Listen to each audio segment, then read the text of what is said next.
حضور اگلا سوال ڈاکٹر عالمگیر صاحب کا ہے جو کارڈیالوجسٹ ہیں، کنسلٹنٹ ہیں اور شیپرڈ بش سے تشریف لائے ہیں. جی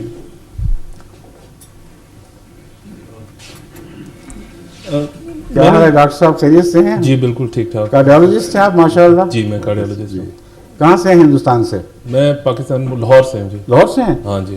اچھا نام کیا بتایا تھا انہوں نے آپ کا؟ عالمگیر. عالمگیر. میں غلط سمجھا تھا، میں اس میں کچھ جیت کا ہے.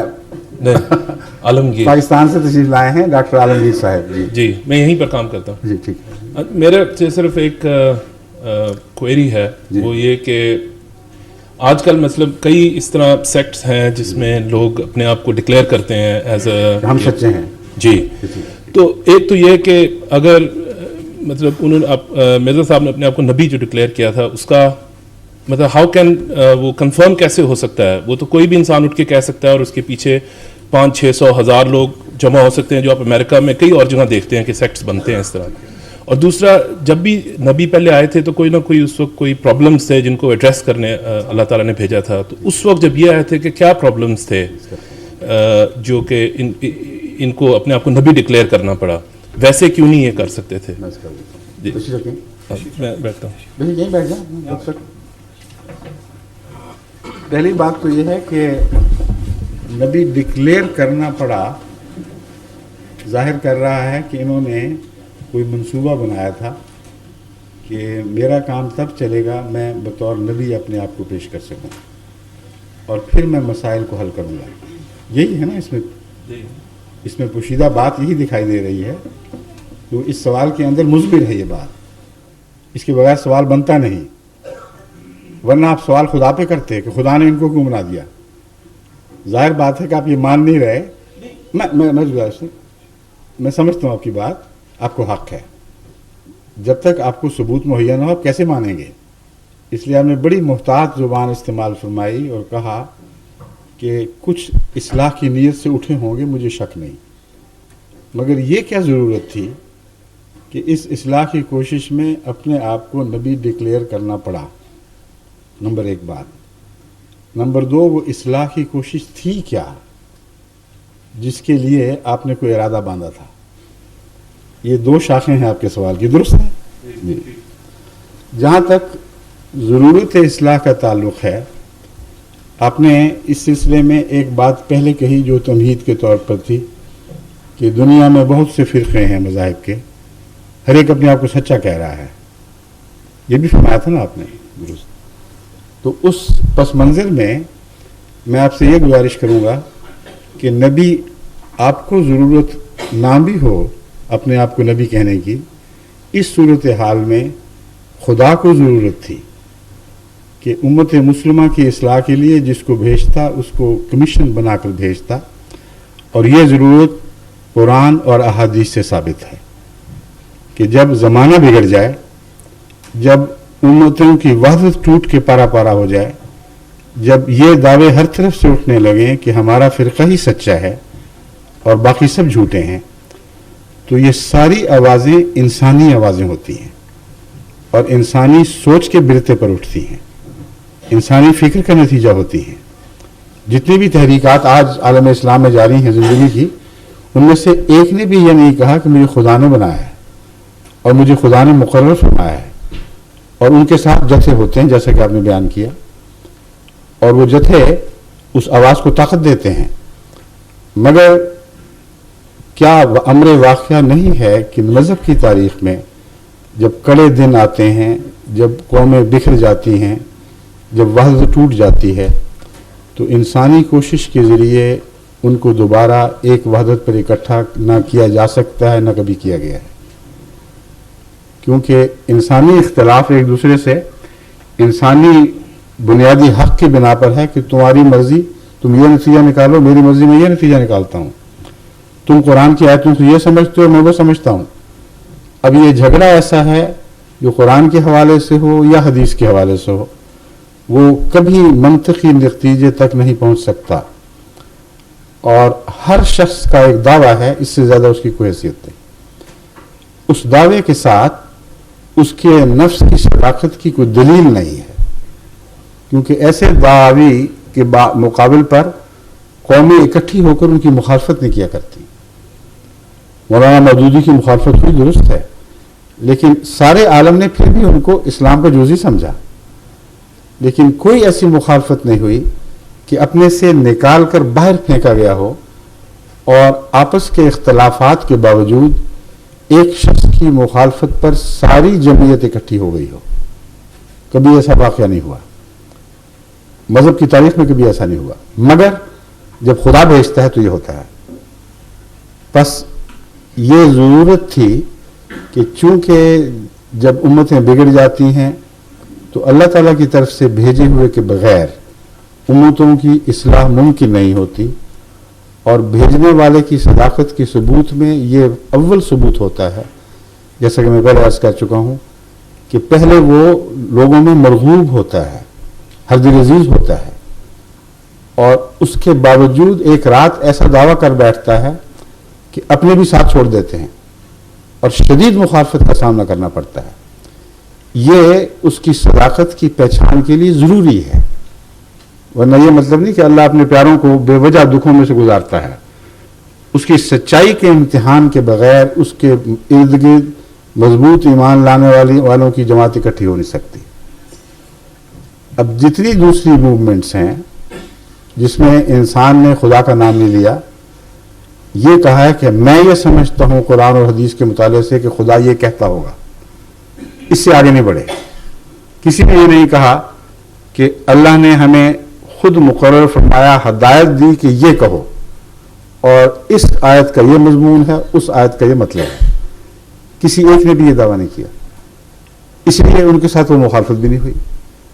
اس لیے نہ ان کی سچائی کا امتحان ہوا، نہ ان کے ماننے والوں کی سچائی کا امتحان ہوا. مگر جب خدا کسی کو کھڑا کرتا ہے تو دوہرا فائدہ یہ ہے کہ نبی کی صداقت کا امتحان بھی اس کی اپنے ثبات قدم سے، بے نفسی سے، سب کچھ ہاتھ سے جاتا دیکھنے کے باوجود اپنے دعوے پر استقلال سے قیام کے نتیجے میں ظاہر ہو جاتا ہے. اور اگلا ثبوت لاکھوں کی صورت اختیار کر جاتا ہے. ہر شخص جو اس جماعت میں آتا ہے وہ آگ سے گزر کے آتا ہے، وہ پھولوں کی سیج پر چل کے نہیں آتا. اس کو گالیاں دی جاتی ہیں، اس کے خلاف مخالفتوں کی آگیں بڑھائی جاتی ہیں، اس کی جائیدادیں چھین لی جاتی ہیں. بسا اوقات ماں باپ اس کو اپنے حق کے وراثت سے محروم کر دیتے ہیں. اس کا مطلب یہ ہے کہ صرف ایک گواہی، ایک سچا نہیں رہا، اور بہت سے ایسے وجود اس کے ارد گرد کھڑے ہو جاتے ہیں جن میں سے ہر ایک کا کردار اس کی سچائی کی نشانی ہے. اگر اس نے یقین نہ کیا ہوتا، اگر اس کو کامل اعتماد نہ ہوتا کہ اس شخص میں کچھ سچائی کی علامتیں ہیں، تو وہ اپنی دنیا داؤ پہ نہ لگا دیتا محض اس خیال سے کہ شاید سچا ہو. کامل یقین کے بغیر انسان اپنی دنیا کو اپنے ہاتھوں سے لوٹا نہیں سکتا. اس وعدے پر کہ جنت میں جاؤں گا، اس وعدے پر بھی اگر ہو، اول تو جنت کا خیال ہی درپیش نہیں ہوتا. ایسی صورتوں میں جنت ہو یا نہ ہو، جنہوں نے حضرت اقدس محمد مصطفیٰ صلی اللہ علیہ وسلم کا ساتھ دیا ہے، وہ جنت کے دعوے کے مطابق جنت کے وعدے سے نہیں دیا، بلکہ آپ کی صداقت کو پہچان کر دیا ہے. پھر ان کے لیے ممکن نہیں تھا کہ آپ کا دامن چھوڑ دیتے. بس ایک سچے نے ارد گرد سچے پیدا کیے، ایک سچے کی مخالفت نے مخالفت حاصل کرنے والے یا مخالفت کا نشانہ بنائے جانے والے اور سچے پیدا کیے جو ثبات قدم کے ساتھ قائم رہے. کوئی طاقت ان کو اپنے رستے سے ہٹا نہیں سکتی. یہ دوسری وجہ ہے کیوں خدا کو اپنی طرف سے کسی کو مقرر کرنا پڑتا ہے. پھر جو ان مصیبتوں کے بعد دین کو قبول کرتے ہیں، کیونکہ محض للہ کرتے ہیں، ان میں پھر خدا والوں کی علامتیں پائی جاتی ہیں. یہ ہو نہیں سکتا کہ وہ اپنی جائیدادیں لٹا دیں خدا کے نام پر اور پھر کرپشن کی بدبختی میں مبتلا رہیں، وہ بدجانتی اسی طرح کریں، دنیا کی حوث اسی طرح جاری رہے. کیونکہ یہ تضاد ہے کردار کا. ایک طرف اپنی چیز اپنے ہاتھ میں آئی بھی خدا کے نام پر یوں چھوڑ دی جیسے اس کی کوئی قیمت نہیں، دوسری طرف پھر دنیا کما رہے ہیں. یہ ہو نہیں سکتا. تو سوسائٹی کی اصلاح کے لیے ضروری ہے. یہ ناممکن ہے کہ ایک کرپٹ سوسائٹی محض جماعتوں کے قیام سے درست ہو جائے. نہ کبھی دنیا میں کسی نے ایسا ہوتا دیکھا ہے، نہ اب ہو رہا ہے پاکستان میں یا دوسری دنیا میں۔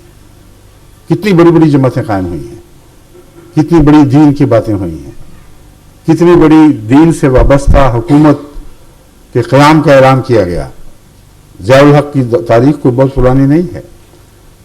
کتنی بار زبردستی مسلمانوں کو نماز پر قائم کرنے کی کوشش کی گئی، کتنی بار یہ کہا گیا کہ بے حیائی چھوڑ دو، اسلام کی طرف آ جاؤ، اب تمہارا قانون تمہیں اجازت دیتا ہے کہ جس طرح چاہو اسلام پر عمل کرو، اور پھر قانون نے پوری حفاظت دی۔ کیا آج سے 10 سال پہلے کا دیانتداری کا معیار پاکستان کا وہی تھا جو آج ہے؟ کیا یہ پریسیپس سے نیچے نہیں گر چکا؟ کیا تیزی کے ساتھ سارا ملک بد اخلاقی اور بے حیائی میں اس طرح بگٹٹ نہیں دوڑ رہا جیسے کسی پہاڑی کی چوٹی سے کسی کو نیچے پھینک دیا جائے؟ یہ کیسے رک سکتے ہیں؟ نہ رک سکتے نہ رکے، اس لیے کہ دنیا میں جو لوگ مذہب کے نام پر جماعتیں قائم کرتے ہیں ان کو خدا کی تائید حاصل نہیں ہوتی، ان کے اپنے مقاصد ہوتے ہیں، وہ اپنے گرد جتھا اکٹھا کرنا چاہتے ہیں، اس لیے جتھے والی آوازیں دیتے ہیں، لیکن ان کے ماننے والے ان کے مرید اغوا کریں، لوٹیں، بچوں کی زندگیاں چھین لیں، ماؤں کے سکون لوٹ لیں، جو چاہیں کریں، آگے لگا دیں گھروں میں، اغوا کر کے پیسے مانگیں اور نہ دیے جائیں تو بچے ذبح کر دیے جائیں، یا چوری، ڈاکہ، اغوا، قتل مسجدوں میں بھی ہو، مسجدوں سے باہر بھی ہو۔ وہاں مولوی کو نیند کیسے آ رہی ہے؟ اس کا صبر و سکون لوٹا کیوں نہیں؟ صاف ظاہر ہے کہ یہ سارے خدائی کے دعوے دار ہیں۔ ان کی مانو گے، ان کے سامنے سر جھکاؤ گے تو تمہیں اجازت ہے جو چاہو کرتے پھرو، تمہارے اسلام کو کوئی گزر نہیں، ہم تمہارے اسلام کی حفاظت کریں گے۔ کون ہوتا ہے تمہاری طرف ٹیڑھی آنکھ سے دیکھنے والا؟ مگر ہمیں نہ چھوڑنا، ہمارے فرقے کو چھوڑا تو پھر ہم تمہیں سبق سکھائیں گے، ورنہ نہیں۔ بس ہر فرقے کے امام نے اپنے فرقے کے لوگوں کو عملاً جو ہر قسم کی کھلی چھٹی دے دی ہے، اس کے نتیجے میں اسلام کا نام صرف نام ہے، وہاں حقیقت اسلام موجود ہی نہیں ہے۔ حقیقت اسلام موجود ہو تو تقویٰ دکھائی دے، بازاروں کے حالات بدل جائیں، انسان دوسری عورت پر بری نظر اٹھانے کے تصور بھی نہ کرے، بچے اغوا کرنا اور قتل کرنا۔ کون سا اسلام سکھاتا ہے یہ؟ جن سربراہوں کے پیچھے یہ لوگ ہیں انہوں نے کبھی نوٹس لیا؟ کبھی وہ نکلے ہیں گلیوں میں کہ ہم یہ نہیں ہونے دیں گے؟ اس لیے کہ وہ گلیوں میں نکلیں کہ نہیں ہونے دیں گے تو وہی ماننے والے ان کے پیچھے پتھر لے کے پڑ جائیں گے۔ ان کی آواز پر لبیک صرف اس وقت کہا جاتا ہے جب بدی کی طرف ان کو بلاتے ہیں، جب لوگوں کے مال لوٹنے کے لیے طرف بلاتے ہیں، جب آگے لگانے کی طرف بلاتے ہیں تو لبیک لبیک کہہ کے ساری قوم ان کے گرد اکٹھی ہو جاتی ہے۔ کیا کبھی خدا کے کسی رسول نے اس نام پر لوگوں کو اپنے گرد اکٹھا کیا تھا کہ آؤ میں تمہیں بلاتا ہوں کہ سب کے گھروں کو آگے لگا دو، بچوں کو اغوا کر لو، ان کو لوٹو، یتیموں کی جائیدادیں کھا جاؤ، بیواؤں کے اموال لوٹ لو، جھوٹے مقدمے کرو، اور دن رات دنیا کی فکر رہے جائیدادیں بنانے کی، اور سیاست بھی کرو تو مسلسل جھوٹ کی سیاست کرو، عدالتوں میں جاؤ تو جھوٹ سے مسلح ہو کر جاؤ، ورنہ تمہارا کوئی امن نہیں۔ یہ اسلام ہے؟ اگر یہ نہیں ہے تو آپ کھلم کھلا دیکھ سکتے ہیں، یہ بنیادی فرق ہے۔ جب تک خدا کی طرف سے کوئی مقرر ہو کے نہ آئے، اس کا نام نبی رکھیں یا غیر نبی رکھیں، خدا کی طرف سے ایک آنے والا لازم ہے، اس کے بغیر سوسائٹی کی اصلاح ہو نہیں سکتی، اور قربانیوں سے رستوں سے گزارے بغیر کوئی قوم دوبارہ زندہ نہیں ہوا کرتی۔